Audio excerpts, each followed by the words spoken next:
What's up everybody, I'm Jason Mayfield, and in this video I'm going to disappoint you.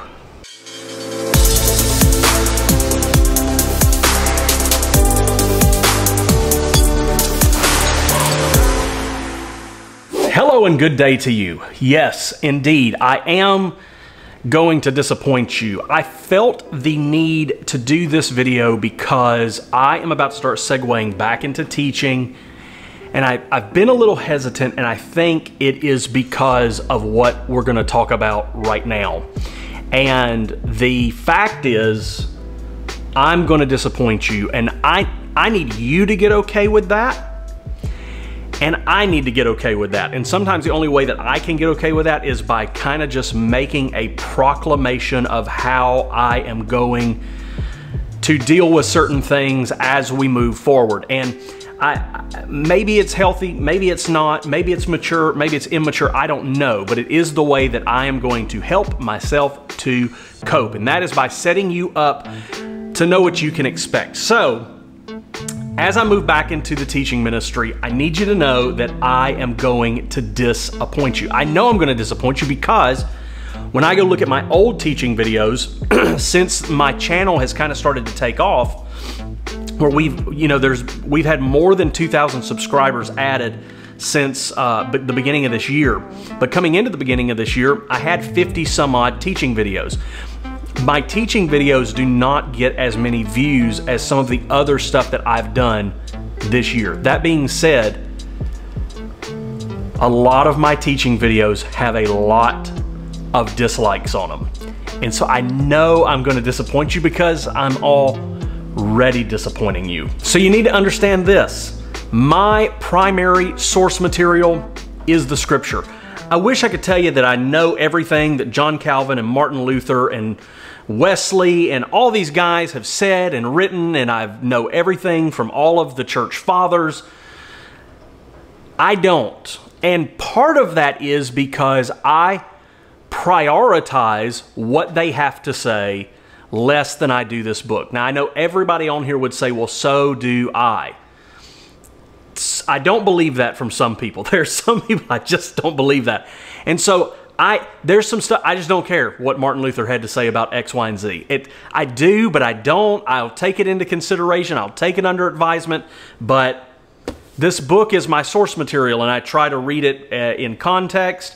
I do consult a lot of literature about the scripture as I'm preparing to teach, sometimes in my own personal study.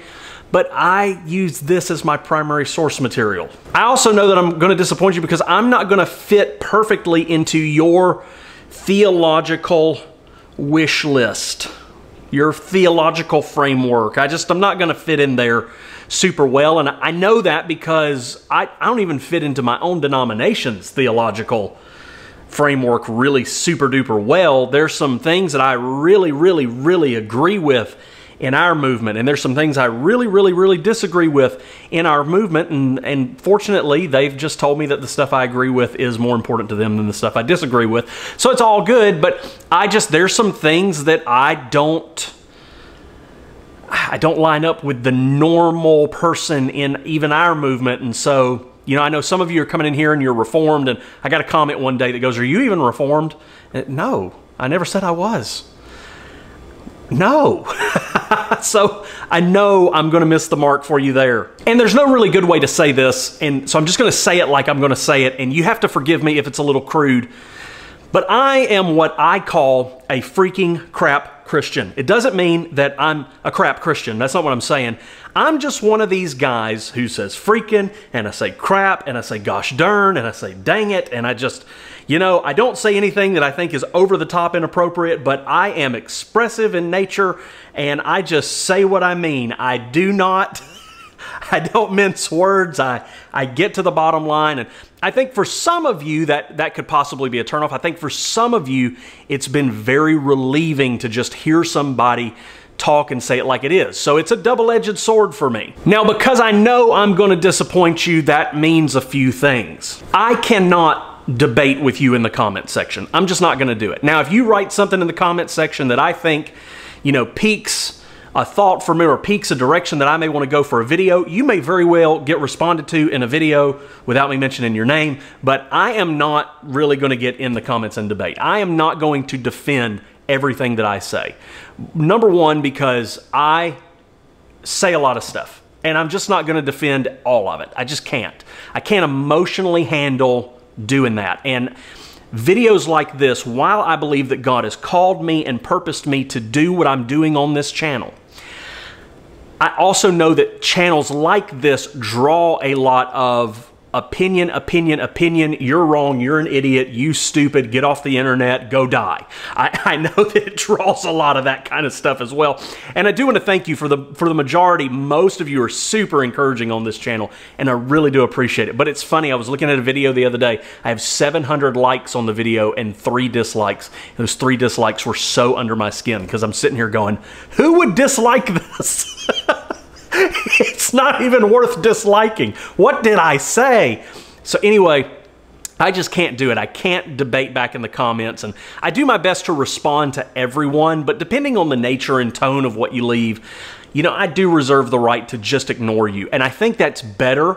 It's better for me to ignore some people than to get into battle with them. I also cannot be emotionally consumed by what you think about me. And I have to make that I have to say that as a declaration for myself, because I know I'm going to disappoint you. I know I probably already have disappointed you, and that's fine. But I just have to make sure that I'm saying I am not going to be emotionally consumed by what people think about me. Whenever I tell people I don't care, it's really not me saying I don't care because I'm you know, so selfish that I just, whatever people think doesn't bother me. It really is a decision. There are moments especially in my tenure in ministry, where I've just had to say it from a place of discipline. I don't care. I do not care. And I just can't. So I'm having to distance myself a little bit from what I think about what you think about me. And it's tough. It's tough. And I know what I'm walking into. I know it's the nature of the internet. I know it's the nature of YouTube. I had a guy get after me the other day, so we were kind of going back and forth on Facebook, which, you know, I need to stop that too. But we were talking back and forth, and he said, you know, well, you're on YouTube and you should expect a certain measure of criticism. And I do, but it doesn't make it fun. I mean, it's like having heart disease and going in for surgery. You know you're going to have surgery. It's not like you're looking forward to it, but you know what's coming. So, you know, I just have to be really careful about thinking too much about what you guys might think about me. And frankly, there are moments that I am just going to have to put my head down and do what God has purposed me to do. And because I know I'm going to disappoint you, I know I'm not going to fit in your theological framework, I am going to say something that is just going to drive you nuts. At any given moment within a 1-minute time period, I could say something that sounds very reformed and very prosperity gospel, which, by the way, I don't even know what the prosperity gospel is. People keep asking me if I believe in it. The best answer to that, which I will answer it eventually more thoroughly, but I just don't know what the prosperity gospel is and what makes it the prosperity gospel. I don't know what does that. So, sorry. So anyway, I just have to put my head down and stay focused on what God's called me to do and what God's called me to speak into people's lives. And so sometimes you're just going to see me not responding to anything, and I'm just going to be... everybody can come on the internet and hate what I'm doing, and that's fine, but there's going to be somebody who's going to come in, they're going to connect, they're going to engage, and it's going to change their life. And I gotta make sure that I keep that person in mind. So what does that mean for you? Well, it means this. It means that I am going to continue to create opportunities for people to experience grace for life through Jesus Christ. Now, that means I'm going to be touching on a whole area of topics. I talked about this in my target areas video where I talked about my preaching target areas. And, you know, so I'm going to be primarily focusing on grace, which I know is going to drive some of my Pentecostal holiness friends crazy. And then I'm going to be talking mostly outside of that. Whenever I'm in that other 20%, I'm going to be talking about some life things that if grace touches, it takes off. But I'm going to be talking about your money. I'm going to be talking about your relationships. I'm going to be talking about your health. I'm going to be talking about all this other stuff that I get it, that some of you guys who are reformed are going to hate the fact that I'm talking about it, because the one day I get on here and I talk about how to create an effective budget, you're going to go, you know, this isn't even a Christ-centered message. You know, I get that. I get it. I get where you're coming from, but it's going to be Grace for Life. And so here's how you're going to have to respond to that. You need to be able to come into these videos. Now, granted, what I'm about to say, I get that for a lot of people who are deeply theological, it is super duper hard, because if you are at a midway maturity point and super theological, you don't have the ability to do this. You have to be, your maturity has to match your theological concepts. The more theologically deep you grow, the more mature you have to get. And so some people aren't there, and I get that. And because I'm on the internet, I know this to be a fact. I've seen it. But what you're going to have to learn to do is to accept and decline simultaneously. You've got to be able to do both at the same time. You've got to be able to accept and decline. Some people call it eating the fish and spitting out the bones, okay? But that basically means, imagine it's a meal. Imagine someone brings you this big meal, and it's got all this stuff on it that you like. And I mean, it's got turkey, and it's got green beans, and it's got mashed potatoes and gravy, and it's got all the good stuff. But then they got all these beets on there. My wife loves beets. I don't get it.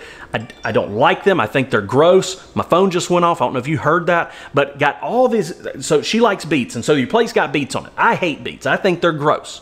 So all I got to do, if I get this big plate of stuff I like with some beets on it, is just not eat the beets. So I'll accept this entire meal, but these beets I'm going to have trouble with. So if you're Pentecostal, you can still receive something. If you're a Calvinist, you can still receive something. If you are just coming into the saving knowledge of Jesus Christ, you can receive something. If you haven't come to a saving knowledge of Jesus Christ, you can receive something.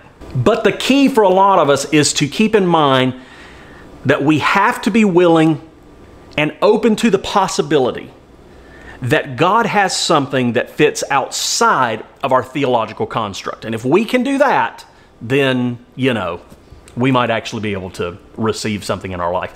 And I'll end with this. One of the things that I do, and I do it by practice, is I listen to a lot of guys I disagree with. I listen to a lot of guys I disagree with.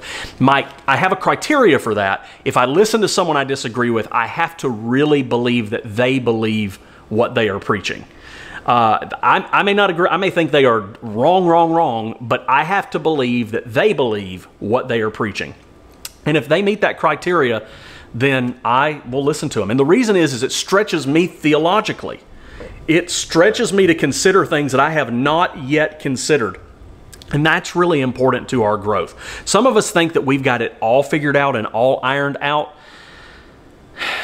and we don't. And so we have to make sure that we're at least open to that possibility. So, as always, I really appreciate you watching this video. I hope that even though I kind of bared my soul, that it was still a fun video to watch and a little uplifting and good energy. I don't know. I'm trying not to make sure I'm not down in the mully grubs. I had to share bad news with the church one time, and I said, I have news to share with y'all, but I'm only going to share it under one condition. If y'all don't act sad for the rest of the service. And so I can't have that. We got to move on, you know.